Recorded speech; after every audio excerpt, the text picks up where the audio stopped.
Hi, this is our Creating Great Questions online reading notes. Thank you for joining me here. This presentation should follow the Reading with Purpose in class reading seminar. So if you are watching this before we have talked about reading with purpose, a couple of the things I mentioned in here may seem out of order or unfamiliar. So turn it off and just don't pay attention to this one yet until we finish the Reading with Purpose presentation we have to do on Monday, February 5th. If it is after Monday, February 5th, and you have gone through the seminar regarding Reading with Purpose, this is where you should be. Once you have your students reading with purpose, you've given them a reason to read. I want to give you some questioning information on how to keep your students interested throughout the reading. And by doing that, we talk about asking higher level questions. So you'll see on the screen GQs and HLQs. GQs are guiding questions and HLQs are higher level questions. And all of this will make absolute sense to you once these two presentations are complete.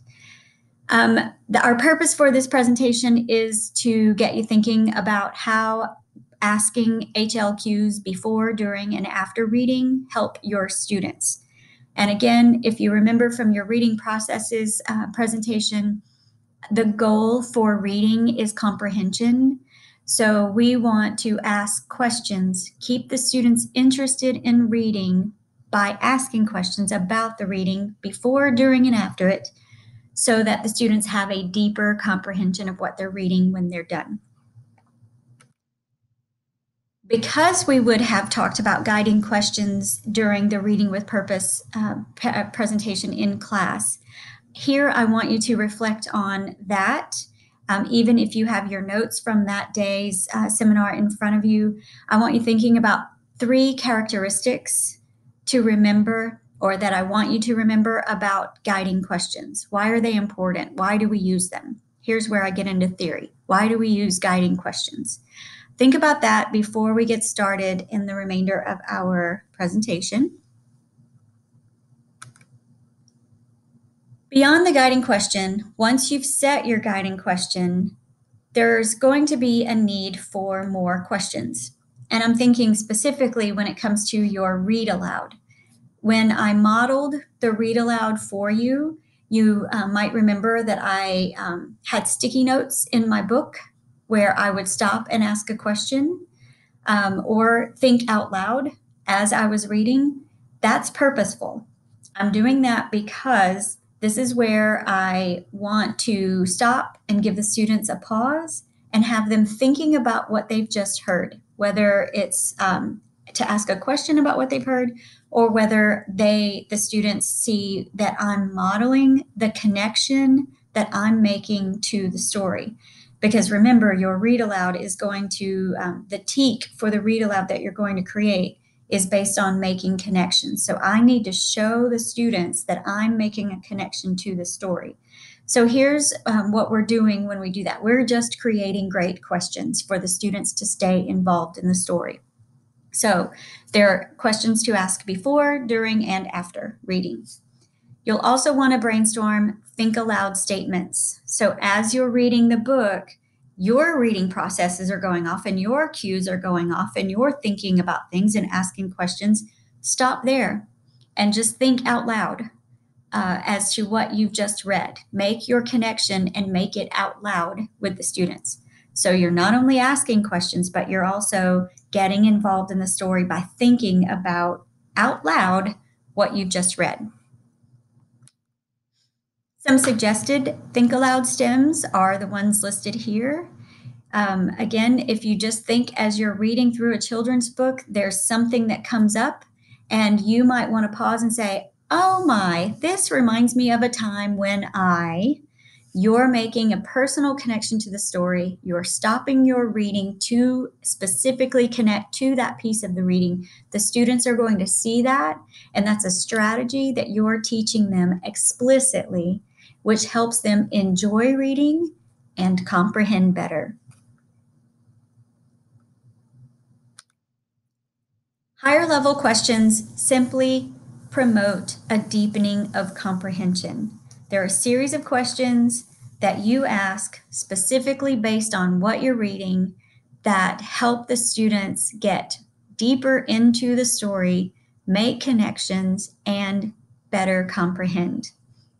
During a read aloud, you're going to write questions that you'll ask before you read your story, that you'll ask during the reading of the story, and the after reading questions are really, really higher level thinking questions. These are what I call the otherworldly questions that kind of have to do with the most critical means of thinking about the story that you want your students to attempt. You want to look for questions that make the students think or ask more questions before they can answer your question. Asking questions that elicit just yes or no answers are not appropriate. If you're asking a student in the Three Little Pigs, did the first little pig have a straw house, and they can answer yes pretty quickly, I don't know how much deepening of comprehension that is. In fact, that's one of the first parts of the story, and that has fairly little relevance to you keeping them interested in the story. So higher level questions are those that can't necessarily be answered with an easy yes or no. I suggest using Bloom's taxonomy when trying to write your lesson plan and when creating your higher level questions for your before reading, your during reading, and after reading questions. The Bloom's taxonomy levels that I want you to concentrate on do not include the first level or the knowledge level of Bloom's.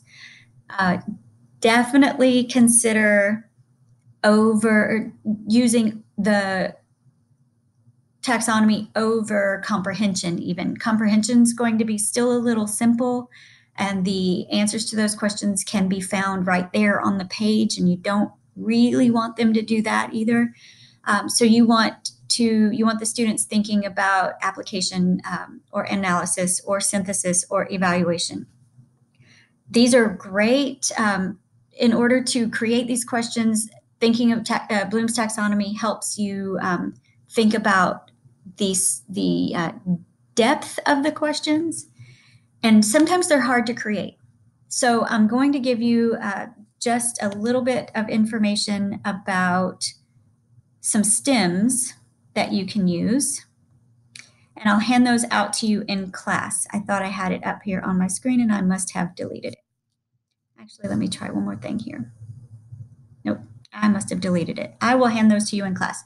They're question stems, just like the Think Aloud stems, but they prompt you to ask the question, or they prompt the student to answer the question. So when you see them, that will make better sense. For higher level questions to be effective, they must reflect the context that the students are reading. The chart here gives you an example of questions that are asked about the story of the Goldilocks and the Three Little Bears. And if you remember that story, the three little bears have gone out of their house. Goldilocks sneaks into their house, and she eats their food, and she sits in their chair, and she sleeps in their bed. And then the bears come home, and they say, "Somebody's been sleeping in my bed." Just to review that story very quickly, think of the questions you could ask based on Bloom's taxonomy about Goldilocks and the Three Bears. A negative example of an analysis question might be, how will all the characters' lives be different now? That's an okay question. It's a question I'm sure I've asked students before. But if you think about the vagueness of that question, it's not very contextualized to the story itself. It's not really pulling detail from the story. Comparatively, the positive example of a higher level question for this same story is, how will Goldilocks' life be different now? Very, very similar questions, yet more detailed, more applicable to the story itself, more flexibility. In fact, you could change that to say, how will the little bear's life be different now? It doesn't have to be all about Goldilocks in this case. So this gives you just a little bit of an idea about how specific and how contextualized your higher level questions should be. Take a look at those negative examples and compare the negative example to the positive example questions, and just see what the differences are in the two, and see if you can identify the more specific information in the positive examples compared to the very vague and very open, not contextualized negative example.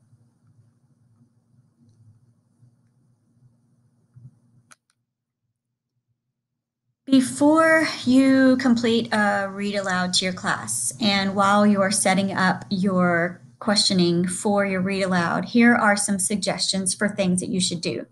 This is kind of expected for you for your read aloud lesson, because your read aloud lesson is going to have to be based around whatever book you choose, knowing that the students need to make a connection to the story. And a lot of the books that are suggested for you to consider have some social justice element to them, or some kind of higher learning, some kind of moral that the children are learning when they're reading the story. So I suggest that you read the book ahead of time. One time may not be enough. So if you are picking a book that you've never read before, I would suggest reading it multiple times, just so that you get into the story. You make your own connections, you use your own reading processes and ask your own questions throughout the reading, and get deep, deep comprehension of the story. I want you to think about how you're going to teach this book. And by doing that, write down what thoughts you had as you were reading that you would want to share with your students, and some questions that either you have or some Bloom's Taxonomy question stems that you thought about while you were reading. I think it's best to put these things on sticky notes and then stick them on the page, where you know when you're reading to the students, you will refer to that question on that page, because that's where your connection was made. Before you sit down to complete your read aloud, I want you to consider the themes that your story is trying to teach. I want you to know where you're going to share your thinking and your questions with your students. And just have your questions ready. Have them ready to write in your lesson plan, and have them written down on sticky notes so that they're in the book and you know where to make your connections with your students. If you are unaware of where you can find children's books, of course, online is a perfect opportunity. There's also half-price books and other bookstores around, but you have a wealth of knowledge and availability in books at 3 different locations in the San Marcos area. First is the juvenile collection on the 3rd floor at the Alkek Library. It's the children's literature section. They have everything. And if you have questions about something that you think you want and you're not able to find it, the librarians there are extremely helpful and will definitely do what they can to find for you what you need. Ms. Delgado at the Bowie Library has offered her assistance to you, and she's also willing to set you up in the system so that you have the ability to check out books. So I would definitely take advantage of that with her. She's also a wealth of knowledge and knows where to find things if she doesn't have them. And then, of course, the San Marcos Public Library is also a hotspot for youngins in San Marcos. That's also a fairly large children's literature section there in that library. So if you have a need for it, or just want to look to see what's available there, the San Marcos Library is available to you. There are a couple of other things that you can do to research some books, or just kind of get some ideas as to what you want to do. I'm going to start from the bottom of this presentation. Authors' websites are always great because the authors will a lot of times provide lesson plans for the books that they write. Definitely they suggest other resources or give you some background on the book. Just check out authors' websites if indeed you find one that you want to present in your read aloud. Kevin Henkes is one of the authors that young children tend to appreciate, and most of his stories tell a great moral lesson. I'm specifically thinking of Chrysanthemum or Wimberley Worried. If you've ever read either of those, then you know that he's got a pretty specific objective that he's trying to achieve with his storytelling. Read, Write, Think is probably my favorite resource for lesson plans. So if you go to readwritethink.org, you just peruse the website. I think you can even type in a book title, and there may be a teacher somewhere across the world who's written a lesson plan and published that lesson plan on this website, so that if you've got a book you want to teach but you have no idea how you want to teach it, check readwritethink.org and search for what you're looking for, and I am pretty sure you'll find something there that will help. The other is also a fantastic resource, teachingbooks.net. There is a Texas State page on this website itself. So here you'll see the username and password to access teachingbooks.net and the Texas State page of that website. I'm going to take you there to that page now and just kind of show you what it looks like. I've gotten onto the website here. I've logged in, used the password. Here I am. I've selected grade level 1 through 5. I had the opportunity to select pre-K and kinder, but I chose 1 through 5 because it covers most of you in this class. You have the option of selecting what curricular area. And since some of you are in a science or math class, I would click on one of these areas to maybe help you. What's going to happen is you're going to get a list of resources. Right now, in just first grade through fifth grade, not any other qualifiers on there except English Language Arts. There are over 16,000 books that are listed on this website. You'll see some information about the books and other places to go and find more information. It's just phenomenal. You'll have to be careful with some of these because I know because of Winn-Dixie, it's a chapter book and you're not going to have time to read a chapter book in a read aloud lesson. So just you'll need to be familiar with these before you decide to go picking one of them. I have seen Each Kindness completed in a read aloud. It's a beautiful story. It's a read aloud level or read aloud length, so it would be appropriate for this particular situation. So take a look at this website and see what you think, if there's any information in here that you can use. I'm hoping that it'll at least give you some information about all the books that are out there, or maybe you like an author and you decide you want to go with a book written by that author. Use this to your best advantage to pick something that you want to teach your students. And lastly, I want you to write about and reflect on higher level questions. I realize this was a very quick presentation, but the goal in this was to introduce you to higher level questions and to kind of get you thinking about questioning and how it helps your students. So I want you to write about it.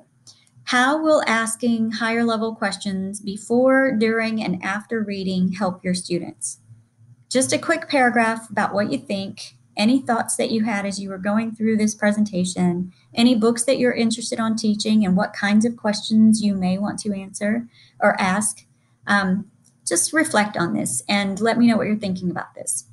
We have coming up, your draft of your read aloud will be due on February 12th, which means that you're going to want to have considered what questions you're going to ask. You need your book, especially by now, so that you know what book you're going to have.